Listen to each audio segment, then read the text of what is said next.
안녕하세요. 주변들의 조민근 변호사. 안녕하세요. 송재승 변호사입니다. 이게 또 큰 이슈가 하나 터졌어요. 예, 축구계에서 이제 학폭 예. 내지는 거기에서 더 나아가서 예. 이제 성폭력을 당했다. 피해자분들께서 구체적으로 변호사까지 선임해서 네. 이런 일이 있었다라는 걸 알렸는데 네. 내용을 들어보니까 2000년도에 있었던 일이라서 네. 사실 지금을 기준으로 해서는 20년도 넘은 일이에요. 근데 이제 뭐 반성을 했으면 좋겠다, 예. 사과를 받고 싶다, 예. 이런 취지에서 이제 또 폭로를 했더라고요. 폭행의 행위가 아무래도 협박을 해가지고 네.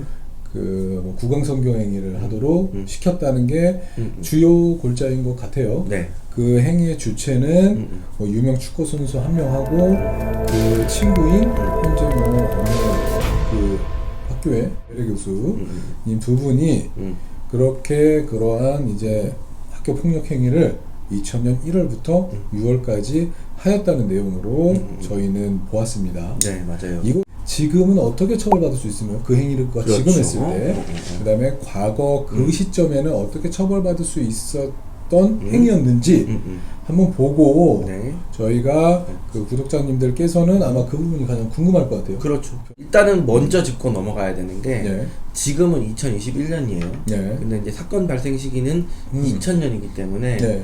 21년 정도가 지났죠, 그죠? 예. 그러면 사실은 공소시효는 다 도과했어요. 그렇죠. 그 다음에 민사상 손해배상에 관해서도 네. 소멸시효가 10년이기 때문에 예. 그 소멸시효도 다 도과해서 실질적으로는 뭐 기소가 되거나 내지는 손해배상이 인정되거나 예. 이럴 일은 없는 거를 이제 전제로 하고 만약에 그러한 행위가 학교폭력 행위, 구강성교 행위가 있었는지 없었는지는 뭐 모르죠. 저는 잘 모르겠고 지금 현재 오늘 발생했다고 한다면은 어떤 법규가 적용될 수 있을까요? 일단은 몇 가지 이제 보면 그 행위 자체는 예. 이제 가해자들이 2명 이상이 공동해가지고 피해자들로 하여금 유사강간을 하게 했다는 거예요. 소위 말하는 특수가 붙는 특수이상간이죠. 행위들이죠. 예. 근데 이제 또 피해자가 13세 미만이기 때문에 실제로 특수라고 하는 거는 보통 법률에서 예. 2인 이상 내지는 흉기 휴대, 네. 위험한 물건 그렇죠. 뭐 이런 게 들어가기 때문에 지금은 2명이 같이 했잖아요. 네. 그래서 사실은 지금 현재 법률로 따지면 특수가 들어갈 것 같고 네. 그 다음에 이제 행위 자체가 단순히 다른 사람의 신체를 만졌다거나 그런 게 아니라 다른 사람으로 하여금 구강성교를 하게 한 거기 때문에 예. 에 대해서는 유사강간이에요. 유사강간 내지는 네. 강제추행이 되겠죠, 그죠? 그렇죠. 살펴보면 유사강간 같은 경우에는 두 사람 중에 한 명은 성기여야 되고 예. 나머지 한 명은 입 아니면 손이어야 돼요. 예. 그런 경우는 유사강간이고 그렇죠. 그게 아니면 이제 강제추행이에요. 네. 어쨌든 지금은 이제 변호사님께서 그렇죠. 유사강간 행위라고 발표를 해주셨으니까 그렇다고 한다면은 성폭력 범죄의 처벌 등에 관한 특례법이 적용이 되게 되겠죠. 네, 그 13세 미만에 대해서 네. 유사강간 행위를 한 거기 때문에 그렇게 그러면 되면 형이 어떻게 되죠? 7년 이상. 7년 이상이라고 하는 거는 현재 유기징역의 상한이 30년이기 때문에 그렇죠? 7년 이상 30년이야. 그렇죠. 7년. 그래서 여타 다른 범죄, 뭐 때리기도 했다라고 그렇죠. 하면 뭐 상해죄, 뭐 가둬뒀다, 뭐 감금죄 이런 것들이 함께 성립한다고 하면 그보다 훨씬 더 이제 상한이 높아지는 사실 실로 엄청난 범죄라고 할 수가 있겠죠. 그렇죠. 이게 또 7년 이상이라는 게 법률적으로는 어떤 의미를 가지냐면 예. 통상적으로 이제 사람이 반성을 하고 예. 내가 자백을 하고 정말 잘못했다라고 하면은 이제 법관이 재량으로 한번 감경을 해줘요. 예. 그건 이제 장량 감경이라고 하죠. 쉽게 말하면 법정에서 절반을 뚝 잘라주는 거예요. 그렇죠? 하한을. 네, 그렇죠. 그러면 7년 이상이면 절반을 자르니까 3년 6개월이 될 거 아니에요? 3년 6개월 이상이 되겠죠. 그렇죠. 근데 우리나라에서 집행유예의 기준이 3년 이하의 징역형이나 금고형을 선고할 때 집행유예가 가능하기 때문에 지금 장량 감경을 해도 최저 3년 6개월 이상이 나와요. 그 얘기는 집행유예가 안 된다는 거거든. 그럼 무조건 실형이란 얘기예요. 그 성폭법상에 13세 미만에 대한 유사강간죄가 성립해서 7년 이상의 징역형에 처해질 수 있는 그렇죠. 그런 범죄로 보이고요. 특수 강제추행죄도 성립할 수가 있어요. 그렇죠. 그렇다고 한다면 5년 이상의 유기징역형이 처해질 수가 있겠습니다. 동일하게 평가되는 그렇죠. 그 행위가 이렇게 포함되어 있을 때에는 소위 말해서 상상적 경험이라고 해가지고 더 이제 높은 형량을 규정하고 있는 범죄로 처벌이 되어 있어요. 그 주요한 골자의 범죄 행위만 놓고 봤을 때는 13세 미만 유사강간죄에 해당돼서 7년 이상의 유기징역에 처해질 수 있겠다라고 할 수 이게 있겠네요. 사실 법정형이 높기 때문에 둘 중에 적용을 한다면 그 규정을 적용하는 게 맞는 것 같아요. 그 내용만 보자면 그렇다는 거죠. 그럼 두 번째로 이제는 이 사건이 2000년 1월에서 6월 사이에 발생했다고 맞아요. 해요. 그러면 당연히 지금 현행 법률이 아니라 그때 당시에 있었던 법률로 법률이 적용되게 되겠는데 그쵸. 그때 당시 시행되었던 다른 법률이 적용될까 한번 찾아보았더니 아동 청소년의 성보호에 관한 법률도 2000년 7월부터 시행됐기 때문에 그쵸. 2000년 1월부터 6월 사이에 발생한 범죄에 대해서는 적용할 수 없는 법규더라고요. 저희가 사실 2000년대 중반부터 후반까지는 고시공부했잖아요. 그렇죠. 그죠?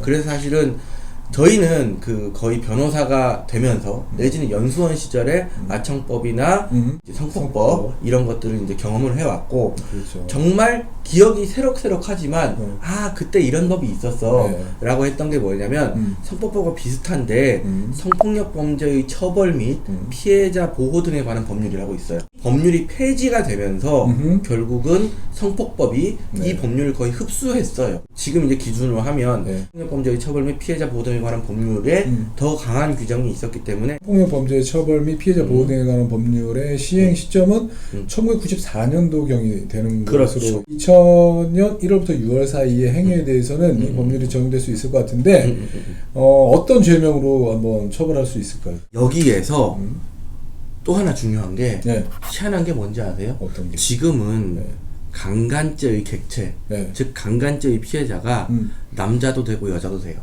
그렇죠? 그렇죠. 근데 이 시점에는 지금 이 문제가 발생했던 그 시점에는 강간죄의 객체는 부녀라고 돼 있었어요. 맞아요. 부녀. 또 하나가 지금은 우리가 통상적으로 이제 유사강간이라고 하는 그 행위가 그때 당시엔 그런 개념이 없었어요. 그렇죠. 법 규정에 그렇죠. 행위 개념은 있었겠지만 규정에는 없었다는 거죠. 따로 없었죠. 즉 그때는 강간이냐 추행이냐의 이원화 체계였고 지금은 강간이냐 유사강간이냐 추행이냐 3원 체계죠. 그렇죠. 그때 당시는 이제 강간하고 추행밖에 없었기 때문에 결국은 그때 당시 적용될 수 있는 법률은 특수 강제추행밖에 안 되죠. 13세 미만의 미성년자에 대한 강제추행은 1년 이상의 징역. 그 다음에 특수 강제추행 같은 경우는 3년 이상의 그렇죠. 징역형에 처해질 수 있는 그렇죠. 그러한 행위였다고 평가될 수 있겠네요. 그죠? 또 이제 여기서 하나 중요한 게 그럼 상한은 몇 년이냐? 지금은 사실 30년이잖아요. 맞습니다. 이때는 15년이었어. 15년. 그죠? 실제로 지금 이 내용이 벌어진 그때 기준으로는 3년 이상 15년 이하의 징역에 처해질 수 있었던 건데 물론 이제 저희가 말씀은 아직 안 드렸지만 이때 당시에는 가해자들도 초등학생이었기 때문에 형사 미성년자라서 맞습니다. 무죄예요. 맞아요. 무죄예요. 이렇게 법정형으로 구성되어 있는 죄명에 해당할 만한 행위이지만 그렇죠. 결국에 가서는 무죄예요. 무죄예요. 무죄예요. 형법이라는 게 사실은 실제 행위자에게 행위한 것 이상으로 과한 책임을 물을 수 없기 때문에 의심스러울 때는 피고인의 이익으로 in dubio pro reo 라는 이제 대원칙이 작용을 하고 있죠. 의심스러우면 레고한테 레오한테 유리하게 해줘라 이렇게 돼 있는 거예요. 단순 비교를 해보면 옛날 거 2000년대 그때 당시 기준이면 3년에서 15년인데 지금은 7년에서 30년이에요. 엄청나게 늘었죠. 거의 2배 이상 늘었다고 볼 수 있겠어요. 법정형만 놓고 봤을 때. 그렇죠. 하한도 2배 이상 늘었고요. 그렇죠. 그 다음에 상한은 정확히 2배 늘었죠. 그 다음에 제일 중요한 것 중에 하나가 하한이 집행유예가 가능한 것들에서 집행유예가 불가능하게 됐죠. 이게 굉장히 문제가 되고 미투가 문제가 되는데 사실 아직 학생들 같은 경우는 인격이 성숙되기 전이기 때문에 잘못을 할 수 있다고 생각을 해요. 그렇지만 이제 피해자에게는 그런 것들이 굉장히 큰 트라우마가 되기 때문에 맞습니다. 아예 어느 정도 한 기관에서는 그런 예방 교육을 좀 철저하게 시행하는 게 맞지 않겠느냐. 폭로되는 내용을 보는 구독자 여러분의 자세도 상당히 중요하다고 생각을 해요. 그럼요. 사실 폭로되는 행위가 법률적으로 수사 대상이 돼서 조사가 되었다거나 법원의 판단 대상이 돼서 판단이 된 건 아니거든요. 그렇기 때문에 진짜 있었는지 혹시라도 사실관계가 왜곡되지 않았는지에 대한 비판 의식을 가지고 바라봐야 되고 한편에 서서 무조건적으로 이제 다투거나 싸울 것이 결코 아니고 좀 중립적인 입장에서 생각을 하고 바라보고 판단을 한번 해보고 그 다음에 그 평가를 인터넷으로 할지 뭐는 굉장히 신중해야 될 필요가 있다라고 개인적으로는 생각합니다. 구독과 좋아요 눌러주세요.